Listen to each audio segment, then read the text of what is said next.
Are your dip nails lifting or cracking? This is the video for you. My name is Tia and I'm the owner of Nail Dip Studio, an online nail boutique.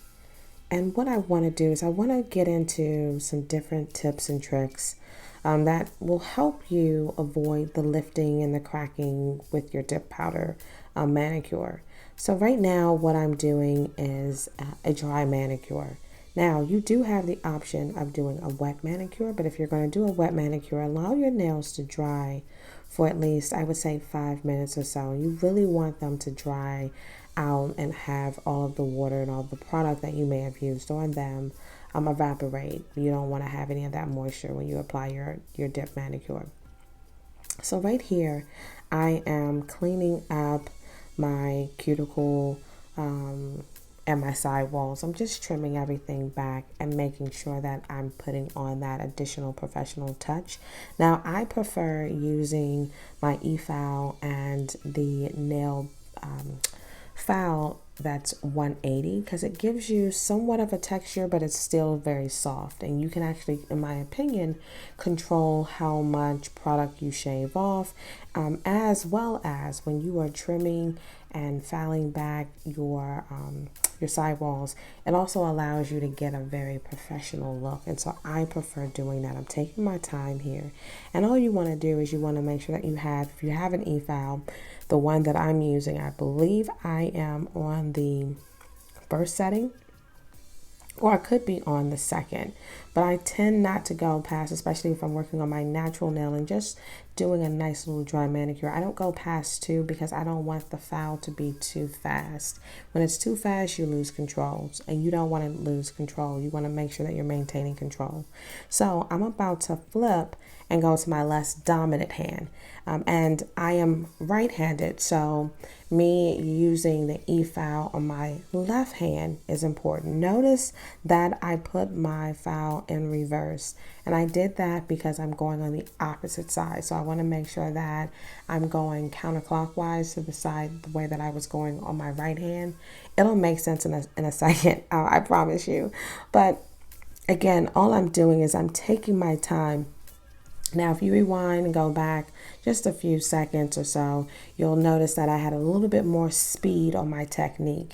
Well, because I'm using my less dominant hand, my left hand, to trim up my right hand, I'm going very slow. And the reason for that is because I find that I have more control the slower I go, versus if I try to rush through it, I'm not going to have the same level of control. So that's just another tip that I think will help. And you want to make sure that you are pushing back your cuticles, cleaning up those side walls so that you can provide the proper adherence to your natural nail when you're applying either a primer or using alcohol. You just want to make sure that everything is clean on the nail, and that's going to stop your nails from lifting if you find that your nails are lifting from the cuticle area and or from the sides. That's because you didn't do a proper manicure. You didn't clean everything up. You did not trim and push back your cuticles, your side walls, and do any of that. And again, I prefer when I'm doing my dry manicure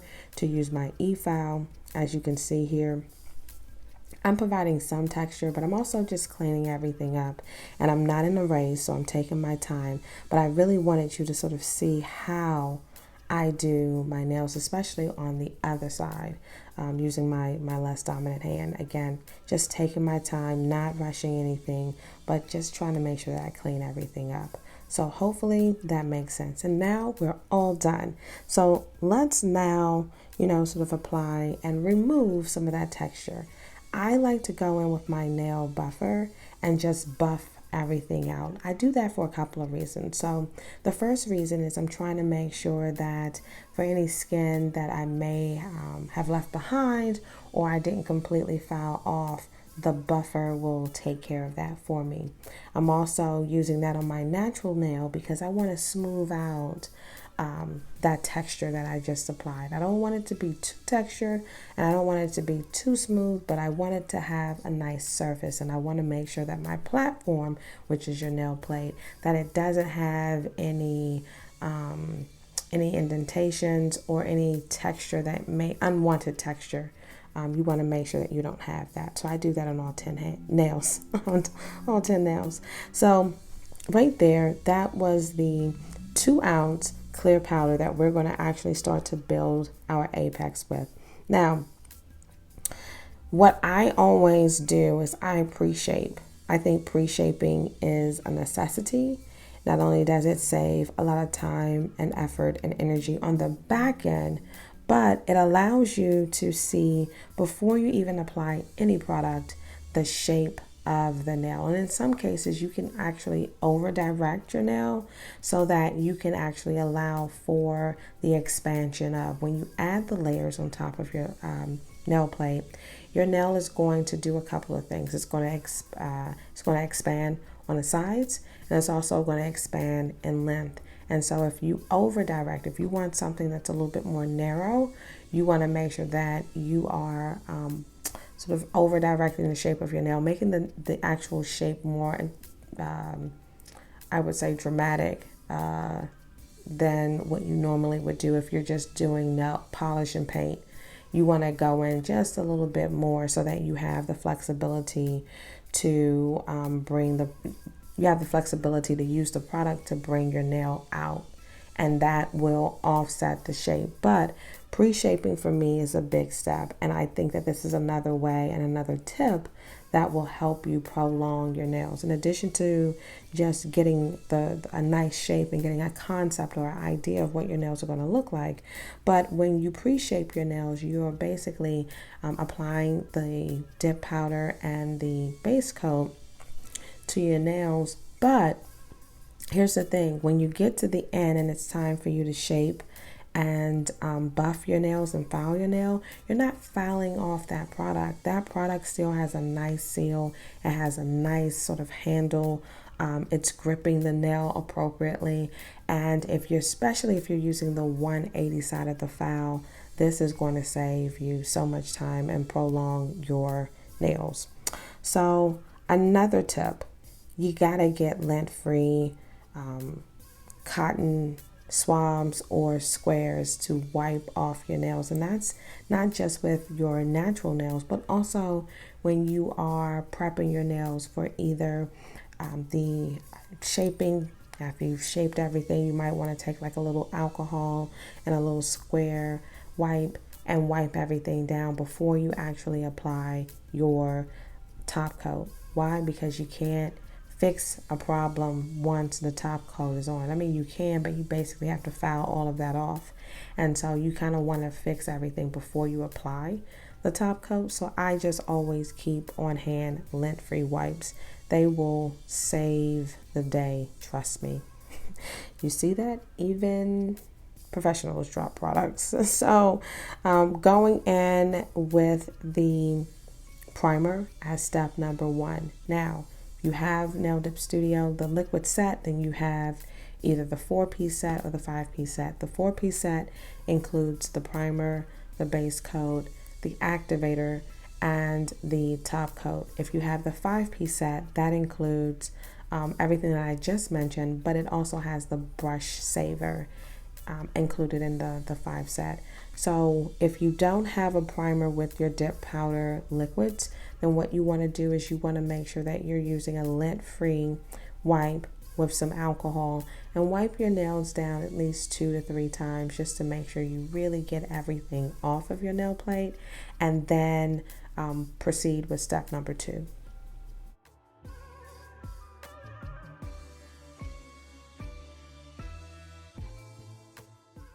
Now that you've primed all of your nails, let's start building that apex, and that's basically going to be the curve.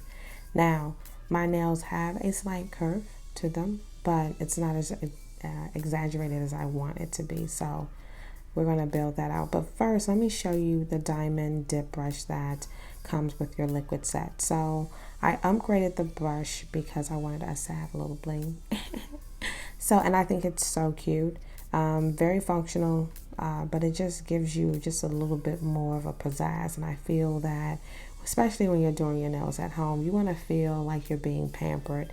So I wanted to switch the brush up a little bit. But again, if you're new, I get these little glass dishes from the Dollar Tree. And I like to use them to collect some of the dust and some of the powder that comes after you've dipped your nails into your dip powder. As well as I have my napkin there, and again, that's just to catch any free fall that didn't go into the container. What's also important for you to do is to get a feel for your station. Move things around and, don't sort of crowd yourself, but give yourself the room by setting everything up the way you like it. Open your elbows up a little bit and see how you like the spacing. I'm really big on that. So once you've done that, you're going to start with your step number 2, which is your base coat, and you're going to start to build that apex. You want to wipe off as much product as you can because you don't need a lot of product in this step. You're going to paint your nail halfway, straight down the center, almost like a landing strip, and you're going to dip your finger into the clear dip powder. What this does is it sort of creates a step, and that will be the catalyst that we use to build our bridge. And to create that curvature that we're looking for, that I'm looking for. That's something that I like. If you don't necessarily want a full curve, then what you can do is you can just do a landing strip down the center, straight down the center, just shy of the cuticle area. And what that will do is it still provides a nice clear base so that pigment affiliated with whatever powder you're using doesn't stain your nail plate too much or at all. But if you don't want to have the curvature, you don't have to create that curvature. That's something I would do if I didn't want to create that curve. But you're going to do this on all 10 fingers. And once you're done, you're going to dust off all of that powder.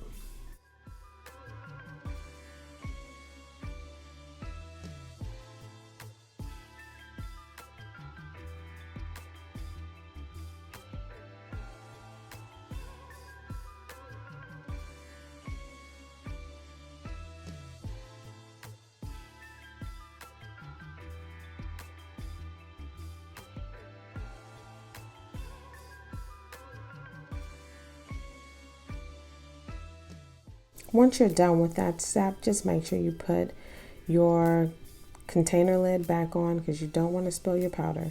So in today's tutorial, we're using a shade called Baggy Jeans, and I love this blue. This blue is so pretty.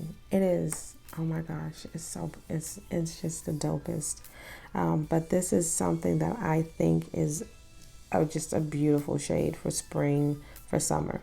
Now, one of the things that I'm doing is I'm just going to stir the powder up a little bit. You can use whatever you have. If you want to use the back end of your art brush or the back end of your cuticle pusher, or if you have a cuticle stick, you can use that as well to push the product and move the product around. Now, what's important here, and this is one of the debates that I get into with some of the commenters, is the amount of layers you apply to your nails. I want you to understand that if you have an active lifestyle, you need more than 3 layers of dip powder. It's just not going to work.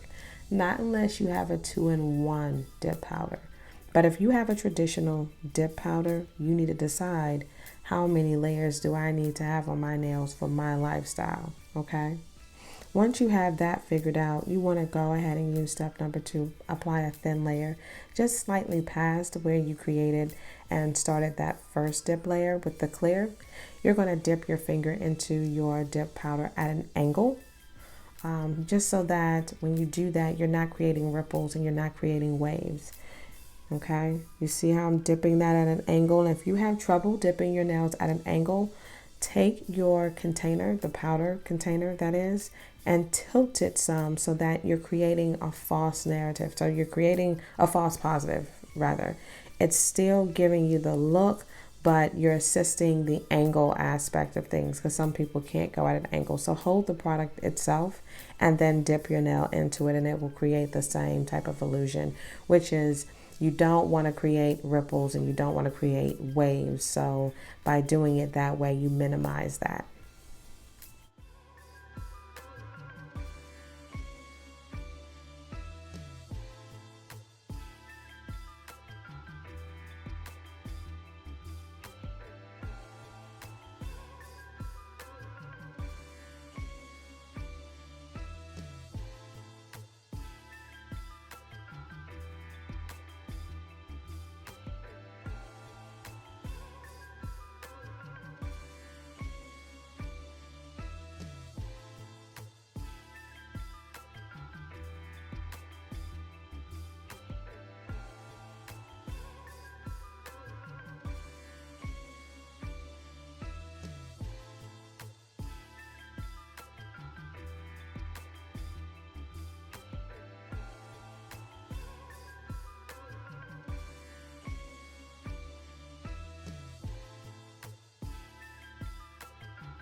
Once you've dipped all of your fingers, you want to again grab your dust brush and start to dust that product off. Now, if you notice, I did not dust my nails after each dip layer. I allow the dip layers to properly marry, to properly bond with one another.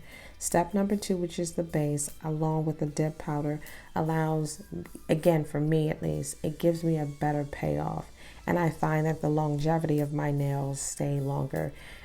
If you go back a few frames, when I insert my nail into the powder, I usually allow my nails to sit in that powder for about 5 to 7 seconds. And that, trust me, it makes a tremendous difference, because now not only are you gathering and attracting more product, but the product now has the proper time to adhere and to harden, because you allowed it to sit.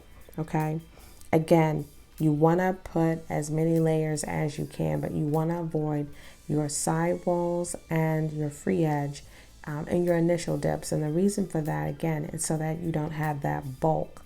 Sometimes we can have an overflow of product is because we put too much product. We went down too far. We did not stop just shy of that. So everything builds on top of one another. So if your first dip, which is with the clear powder, if you just went straight down the middle, then your second layer should be slightly past all 3 sides, realistically. So from the top, it should be slightly past where you started your initial dip.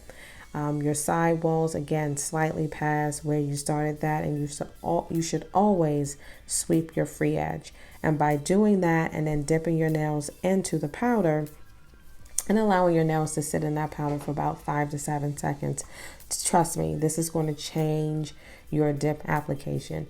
I find that when I stick my finger in and pull it out immediately, like within a second, if that, I don't have the same results as when I put my nails in the powder and I let it sit in there for 5 to 7 seconds. And I want you to see that 1, 2, 3, 4, 5, 6, 7, 8, 9, 10. See, I literally count when I do that, and that's what you're seeing. So try that tip if you're having issues. And as you can see, that curve is starting to create that beautiful curve, and it's not too wide, it's not too bulky on the sides. It's literally perfect. Okay, now once you've done all of that, give your nails time to dry. And when I say to dry, after every dip application, I don't just go and grab the brush and start dusting the powder off. I literally let my nails sit behind each other, but then I also allow it to sit for about another minute before I dust everything off. And again, this is just going to create a better bond, a better relationship between the base and the dip powder.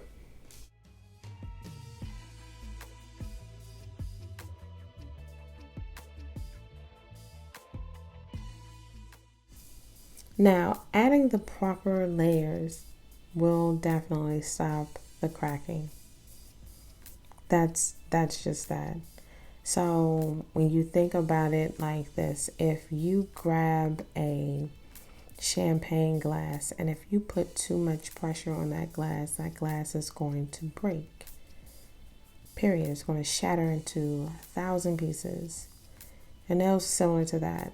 So the thicker the glass, the less prone it is to break. It doesn't mean that it can't be destroyed. It's not that, but you've put enough layers on your nails to where the activity that you perform day to day, it's not affecting your dip manicure. It's all about the layers. You have to make sure that you put enough layers on your nails. Because I specialize in having just simply dip powder, I normally do somewhere between 4 and 5 layers.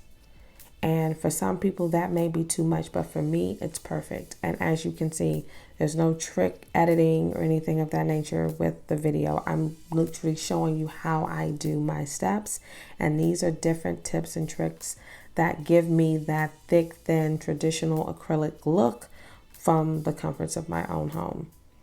Okay, very, very, very easy. Add more layers. You will stop seeing as much cracking. Now, if the product or the system that you're using is they're using cheaper products, or they're not using products that have the integrity that you're looking for, you still may have issues with lifting and cracking. But always welcome to head over to naildipstudio.com and get some really good products. So, shameless plug, but nonetheless, you just want to make sure that you're applying the right amount of layers for your activities. Your friend, your sister, your mom, whoever, they may have light duty, and that light duty realistically may only require for them to get 3 layers. But you may be active like me. I get shipments in, I have to pack orders, I have to move things around. I need 5 layers. And if I know I'm going to have a really, really hectic day or hectic week, I may even opt for 6 depending on that. But usually that 6th layer is going to be an extra layer of clear just to give me, that added encapsulation coverage. But again, this is what you want to do. You want to add layers. Layers will stop the cracking.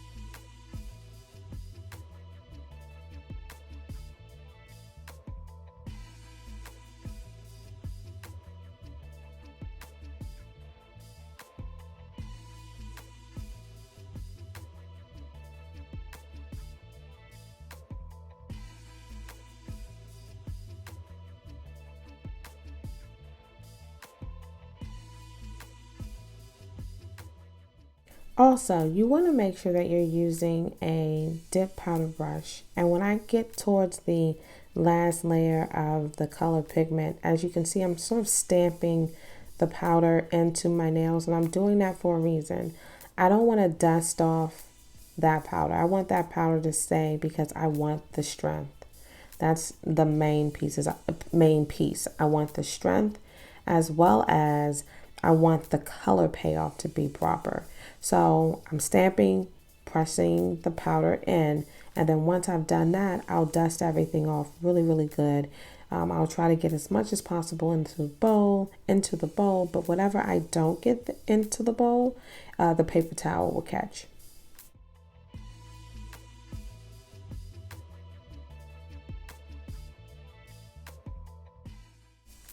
Before you move on to the clear encapsulation process, make sure you are doing a visual check on the color pigment, and you're checking for a couple of things. Number one, do I have any transparent areas where the pigment is just simply on the surface? It's not throughout, it's not creating that color payoff that I'm looking for. So I did that. I looked at my nails. I did a quick audit, inspection, if you will, QA, and I wasn't satisfied. There were a couple of spots that needed a little bit more product. So I added another layer. Again, going in with step number 2, brushing off the liquid left to right. You want to make sure that the brush has very little product on it, because again, remember, there's product on that stem. And that product from that stem, gravity is going to pull that product down. Once that product starts to come down, it's going to replenish those bristles. And so you want to make sure that you don't have a lot of product, because the more product you have on the actual brush applicator means that a couple of things. One, the powder is going to move around because it's not necessarily connecting properly. And then number 2, you're definitely going to create ripples and waves, and you don't want to do that. In the event that you have a ripple or you have a wave, you can fix that 2 ways. You can pull your finger out and tap it while it's still moist, while it's still wet, and tap it back into place and make it smooth. Or you can wait for it to dry, but before you add the next layer, you want to take the 180 side of your nail file and you want to buff that out before you proceed forward, okay? But that's just, again, another tip that I thought would be beneficial. So once you've done everything, you're completely satisfied with your dip manicure, the layers are to your specifications based on your activities, you can move on to encapsulation. One of the main things that some people, they don't do is that when they buy the dip powder, they're only buying the powder and they don't realize that you have to encapsulate that with clear. The clear prolongs not only the pigment, but it's also going to aid in that sort of high gloss shine look. And so that's why you want to add that clear. It's for several reasons, but primarily to trap the pigment. And then number two, once you start the buffing process, it's going to act almost like glass. So when you add your top coat on top, it's really going to give you a nice color payoff and a nice shine when you're done.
Now that you have done your clear layer, you're going to just tap everything in. And again, I do this towards the final layers just to make sure that I'm keeping as much product on the nails before I move on to the next step. Now let's go ahead and jump into the bond. You want to make sure that you're applying your bond or your activator to your nails, and you want to apply, especially if you have a lot of layers like me, you need to apply this at least 2 times and let it completely seep in. There's nothing more irritating, at least to me, is filing your nails and getting to a point where you start to remove that top layer just a smidgen and the layers underneath there aren't quite dry, and so now you have to go back and add additional product to offset that mistake. So apply the bond, again 2-3 times if you want, and then let your nails just sit and rest so that that bond can do what it's intended to do, which is to harden and to cure the base coat and the dip powder. Now once that takes place, you want to move into filing and see how the pre-shaping, how little I have to do in the back end. Don't have a lot to do, but I want to use that 180 side and I want to smooth everything out. I'm going to rotate my finger left to right. In some cases, I'm going to hold it in what may appear to be an awkward position, but it's a position that I like to use to help shape my nail, for me to see it from all sides. Because sometimes when you're looking down at your nail, you can't see what your nail looks like from the side, from the left side to the right side and straight on. And that's really how I want to look at my nails, almost in a 360 view. So by doing that, you can actually start to see where you need to focus on a little bit more. And once I've done that, I do a once over with my hand just to feel for any lumps and bumps, because sometimes those lumps and bumps can show through the top coat, and you can actually visually see it, and you don't want to distract or take anything away from your dip manicure. So taking that in consideration is always helpful. Now, as you can see, I'm laying my nail down on my desk, on my nail station, and I'm actually using the 180 side and the natural direction of the way that my nails grow out to shape my nails. I'm not trying to take off too much product. What I'm trying to do is maintain and keep that product, but make it as smooth as possible, as narrow as possible, and make sure that that curvature, that almost like an oval almond shape, is perfected, because I don't like the rounded look. I'm not a round nail girl. So I'm more of like an oval shape than a round shape. But again, doing the pre-shaping helps you on the back end, because you don't have to foul off all of that product. Do you see that? Isn't she cute? That color is amazing. It's amazing.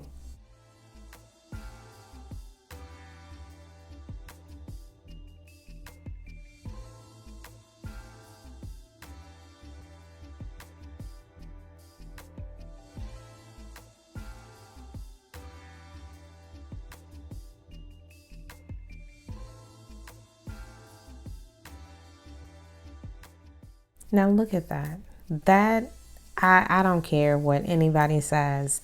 5 layers is just the perfect combination for me. It's not too thin, it's not too thick, it's not too bulky. It definitely gives you the strength that you need without the extra and the added. Notice how I'm using my dominant hand to manipulate the file, but then I'm also using the hand that I'm shaping and that I'm filing underneath to rotate to help aid in my ability to cover all sides, front, back, side to side. So it's not just me using the file and keeping my hand stiff, it's me rotating my hand underneath the file as the file is moving, just to provide more leverage and to make sure that I am really shaping my nails the way that I want them to be shaped. Again, I'm allowing the file to do the work for me, following the natural direction of my nails, not trying to over direct them at this particular point, because I did that on the front end. But what I'm doing right now is just creating that shaping and doing so that it has that professional finish and polish. You want to make sure that not only that you're shaping around your cuticle and your side walls, but you want to also make sure that the body, the base, the nail plate itself has some texture there, and you want to smooth that out as well. Okay, very nice, very, very nice. Now, again, as you can see there's a little bit of, I would say, extra width that I'm not looking for. So notice how I'm going in a downward motion using I believe that's the 180 side, just to help me. No, that might be the 100 side. So this has a little bit of bulk, so I'm using the 100 side to sort of trim some of that off and to remove more product than I would normally do on the 180 side. But notice how I'm going in one direction. I'm going down and then taking the file and pulling it up. And then once I get it to the shape that I really want with the extra product that I've removed, it's off. Then I rotate to the other side, which is the 180 side, and that gives me the flexibility of being able to speed up the process, but knowing that I can only take off but so much product, because 180 just won't allow you to take off more than the 100 side. So I love doing that. Now, after you have shaped and filed everything, you want to move into the buffing. And this right here, I think, is a big tip that people neglect. They buff their nails for maybe 4 seconds, 5 seconds, and they move on. And it's like, well, I don't have that porcelain finish. Well, you didn't buff your nails long enough to really create a smooth texture, a smooth surface, if you will. And you want to make sure that you are buffing all sides, including underneath your nails. Again, I buff my nails for somewhere between 30 seconds to a minute. Each nail, each one. not just one or two, I'm talking all of them. And I do that because I want a gel-like finish. If you want your top coat to look wet, and that's the look that I go for, I like the wet look, you have to buff your nail, each nail, for 30 seconds minimum. I didn't say 15, I said 30. You got to buff your nails, and you want to make sure that your buffer is good too, because when your buffer goes old, get a new one. So when you're buying your buffers, I have them on my site. If you're getting them from the beauty supply store, great. You just want to make sure that you're getting a buffer that really complements what you're trying to do, and it gives you the effect that you're looking for. If it's too harsh, it's going to take off too much product. You want something extremely soft. You want something that's going to allow you to smooth everything out, that's not going to take away from your dip application. And again, you just want to provide that time and that care to each nail. Adding 30 seconds to each of your buffing cycles for each nail will definitely prolong your nails, and it basically gives you that gel look. If you've been looking for that and you haven't obtained that, that's why you need to buff your nails just a little longer.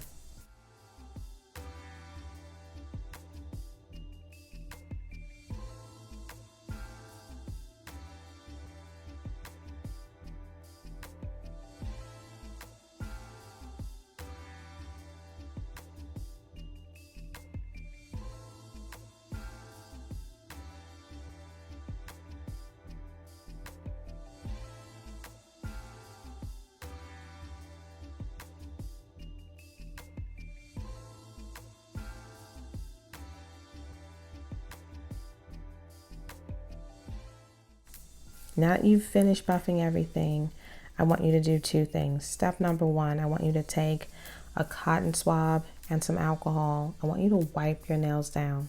Before you even go and wash your hands with soap and water, I want you to wipe your nails down with alcohol first. And the reason that you're doing that is you're checking your work.